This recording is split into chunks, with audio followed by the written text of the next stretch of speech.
ladies, you can go. Okay. Good morning, everyone. My name is Jessica Roshak, and I'm the Assistant Director of Fraternity and Sorority Life. Good morning. My name is Courtney Freeman, and I'm the Graduate Assistant for Fraternity and Sorority Life. And we are presenting for one-time funding for Fraternity and Sorority Life to cover the cost of a registration fee for some students to attend a conference.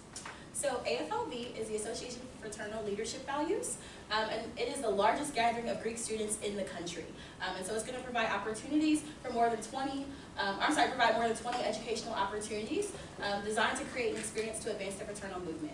And so AFLV is a 4-day conference where we take our students and basically they get to have a blast of educational sessions, interpersonal mingling, facilitation opportunities, all types of different experiences for them to further their experiences in Greek life as well as their experience as a Greek leader in the community.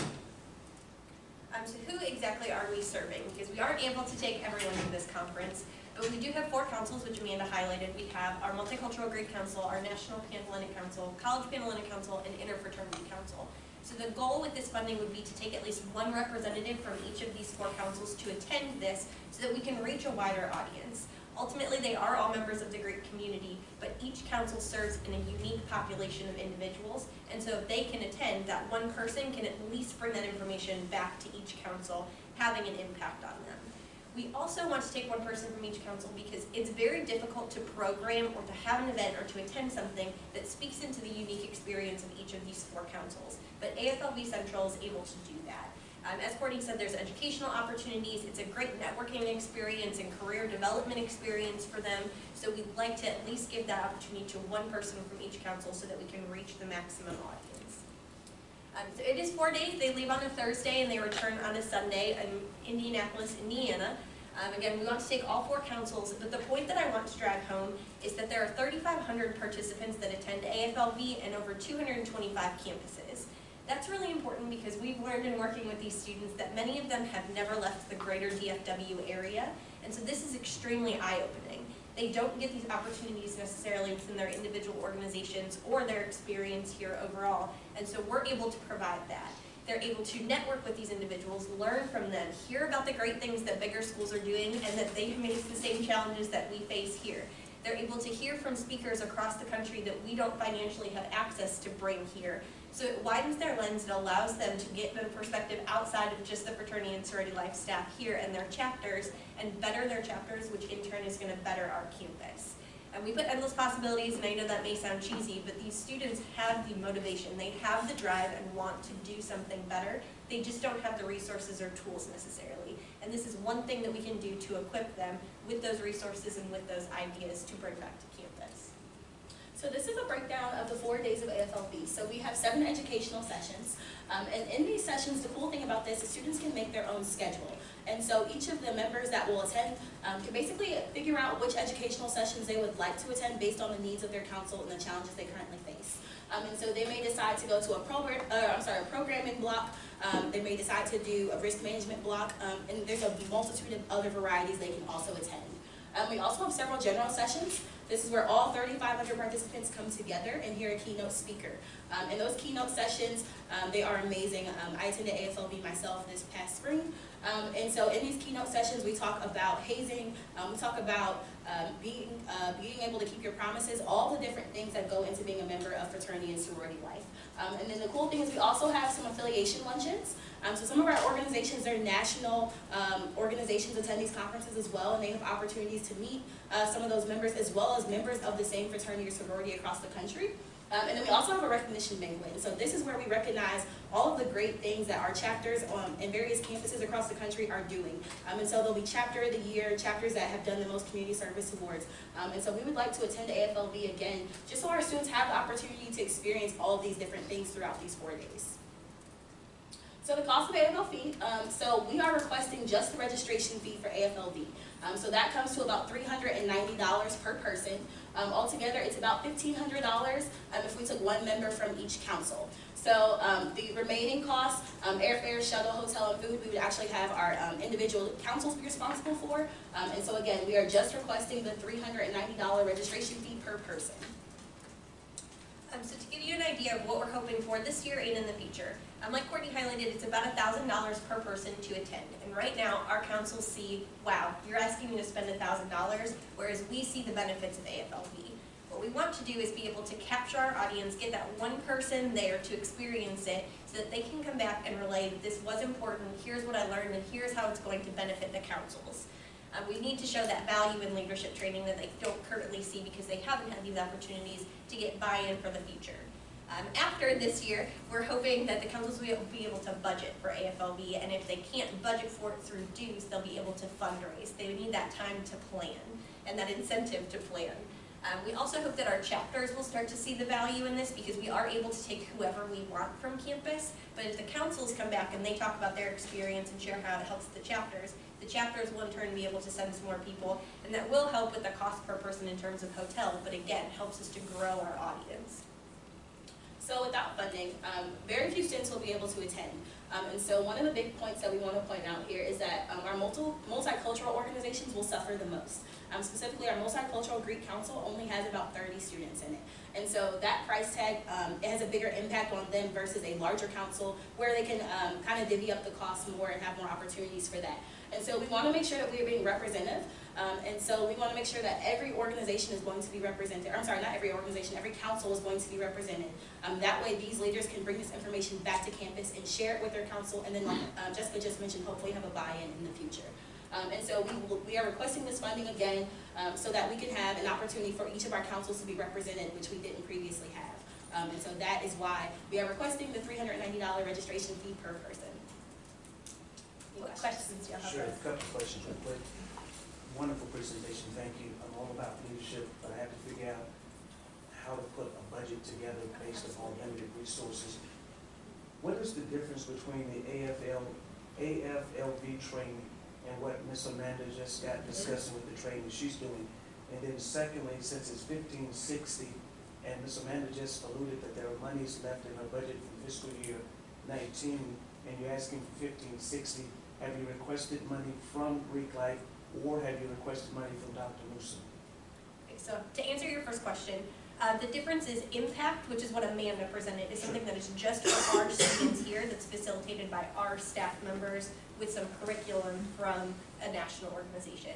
So they don't travel anywhere? No, they just travel to the lodging, which is in Point, Texas, so just a little bit down the road. But the AFLV is something that occurs on a national level. And the 1560? Yes, so we're requesting this money because it's not currently in our budget, and even though we have some money left from this past year, it's already allocated, and so we're not able to pull from that. So fiscal year 19 budget has already been allocated for fiscal year 20? No, so the funding that is left in FY19 goes towards orientation, line tour right before school starts, and stuff like that. It'll be spent before the. Yes, it will be before the fiscal spent, year's right. over, yeah. And this conference happens in February, so we do have a ways even next year before we get to that point. Sure. And then last question, because again, there's a lot of money being requested and somehow cuts that have to be made. Have you guys even approached Greek Life asking for funding for this AFLB? Yeah, so we're both staff members in Fraternity and Sorority Life, and so we kind of work with Amanda on what we're requesting in the budget. So we decided that we weren't going to include this in our budget because we had some other priorities for that, which is why we're requesting the one-time funding. We also are hoping, that we're able to get that buy-in, because ultimately we want the councils to pay for this experience and the chapters too, because it is only one person. But we're hoping that if we get this, there's this one-time funding, we'll be able to boost that, and we won't have to even put it in our budget in the future. Yes? Courtney, I think you mentioned that you went to the conference last year, right? But did you go from this school or did you go from another school? So I went as a graduate assistant for Fraternity and Sorority Life here. Okay. And so at that conference, essentially, like I said, over those 4 days, I went to several education sessions that were just for staff members, but I also attended some educational sessions that our undergraduate students were in. Several of those sessions included programming and recruitment for the Multicultural Greek Council, toxic masculinity in some of our organizations, and I also attended a session that talked about how to be a good facilitator with various ethnicities and races in your council. And so you have all these different educational sessions at this conference. It's kind of up to you again to make your schedule and determine what you want to go to, but that's essentially what we would like our students to do, is figure out what the needs and the challenges are of their councils that they're currently in, and then build their schedule based off of that. My question is, how many of y'all did you go last year? So it was Courtney and I, and then there were 2 Panhellenic women, 1 IFC person, and 1 NPHC member attended, but she received a grant from her national organization. The councils, the IFC and Panhellenic pay for their delegates to attend. So luckily, NPHC, they received a grant from her national organization to attend, but there was no MGC representation because they didn't have the funding for it. So you did go last year, but it was mostly covered by their own council and stuff. Okay. So since you guys went last year, what kind of impact have you seen directly from this conference? Like, what are some events or things that like this Brat Life or the Sorority Life has, Greek Life, whatever, sorry, has put on that we can like see in the student population as like positive?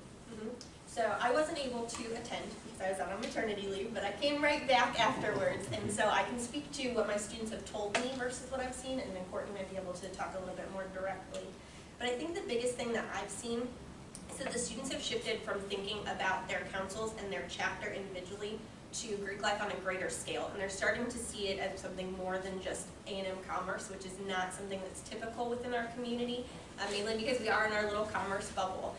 But even in programming, so we do a lot of programming where there's incentive to do something. So like, for example, our Panhellenic organization just hosted a donation drive, and they gave an incentive of a pizza party for the amount of donations, whoever got the greatest amount. Instead of saying the greatest amount of donations per chapter, they did a percentage. So it was the average donations per member so that our MGC organizations can participate. To give you some concrete examples, so like a Panhellenic organization has about 60 members, an MGC organization has about 5. So if every member bought one thing, Panhellenic is going to blow them out of the water just because of the sheer number. And they're starting to see things that, like, that's not fair. If we say we're a community and we talk about Greek unity, we need to infuse that into all of our programming. So it's been things like that, but also their marketing and how they're communicating with one another, how they're planning their programs and what times, and how they're asking people to come. It's been really enlightening and happy for me to be able to see that, because as advisors, we can only hope that they think about the bigger picture, but they really are putting their money where their mouth is, and I think it's because they were exposed to seeing Greek life on such a large scale at AFLB.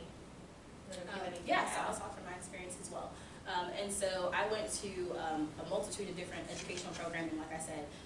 But my biggest, I would say the biggest impact that I've seen has kind of been with our 2 multicultural organizations. Just from my perspective, I work with them the most in fraternity and sorority life. So for example, our MGC and PHC organizations partnered to do a showcase this past spring. And so those conversations would have never happened. 1, had our students not gone to Impact, but also 2, had our students not already known that we were going to be taking or going to another conference in the future. And so knowing that these conversations are going to keep happening, they're going to continue outside of just the facilitated area. Also, our MPHC organizations, our MGC organizations have partnered together a lot just this semester in terms of programming and supporting each other. And so, for example, our organization Phi Iota Alpha, they had a ballet dance night. All of our MPHC organizations attended, whether it be a new member presentation. So we have representation that we have not had in the past, just because our organizations are getting the opportunity to meet each other and getting to mingle and learn about each other. And so those are the things that we want to come out of, those are things we want to come out of conferences such as AFLB or an Impact. I have a quick question. So look, with something like this, on a grander scale, with the help of director, whoever, with your councils, has Fraternity Sorority Life laid out a strategic plan, so when you have things like this, that each council buys in? You know, if it's not a part of the strategic or long-term planning process, the buy-in might not be there. So is there an overarching strategic plan for Fraternity Sorority Life, those outcomes you want to see, those goals you want to those reach, so each council is aligned together in that aspect? So yes and no. We're working on a Fraternity and Sorority Life strategic plan that is going to work in conjunction with the university's strategic plan. But on a council level, they're already having those conversations. Gotcha. So last year, Panhellenic developed one. We're currently working with our Multicultural Greek Council to be able to develop that. And so we're seeing it from a couple different perspectives, and it's coming up in all of those conversations, which is helpful for us to give us some guidance that we're not giving them a strategic plan, they're asking for these opportunities within them.